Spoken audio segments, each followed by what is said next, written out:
வணக்கத்திற்குரியவன் அல்லாஹ்வை தவிர யாரும் இல்லை என்று சொல்கிற நீங்கள் இறந்து போன மனிதர்களுடைய சமாதிகளிலே போய் சஜிதா செய்கிறீர்களே, அது வணக்கம் இல்லையா? ஒரு மனிதர் இறந்து விடுகிறார், இறந்து போனவரை புதைத்து வைத்துவிட்டு அவரை அடக்கம் செய்த இடத்திலே போய் நெற்றியை நிலத்திலே வைத்து சஜிதா செய்கிறீர்களே, வணக்கத்திற்குரியவன் அல்லாஹ்வை தவிர யாரும் இல்லை என்று வாய் சொல்கிறது. உங்களுடைய நடவடிக்கை இவரும் வணக்கத்திற்கு உரியவர் தான், அவன் எப்படி வணக்கத்திற்கு உரியவனோ அதுபோல இவரும் வணக்கத்திற்கு உரியவன் தான் என்று சொல்கிறீர்களே.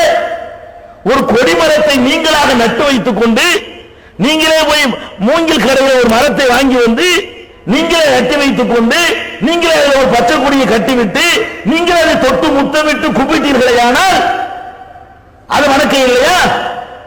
ஒரு நீங்கள் கடையில் வாங்குற ஒரு சாதாரண ஒரு மரக்குச்சி எப்படி கடவுளாகும்?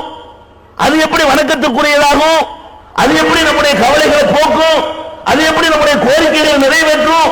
அதுக்கு என்ன சக்தி இருக்கிறது என்பதை கூட புரிந்து கொள்ளாமல் முஸ்லிம்கள் என்று சொல்லக்கூடியவர்கள், லா இலாஹ இல்லல்லாஹ் என்ற கொள்கையை மொழிந்த முஸ்லிம்கள், வணக்கத்திற்குரியவன் அல்லாஹ்வை தவிர யாரும் இல்லை என்று சொல்லக்கூடிய முஸ்லிம்கள் இப்படிப்பட்ட காரியத்தை செய்கிறார்களா இல்லையா?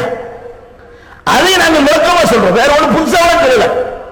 லா இலாஹ இல்லல்லாஹ்வுல சரியா நடங்க, இது லா இலாஹ இல்லல்லாஹ்வுக்கு மாற்றம்.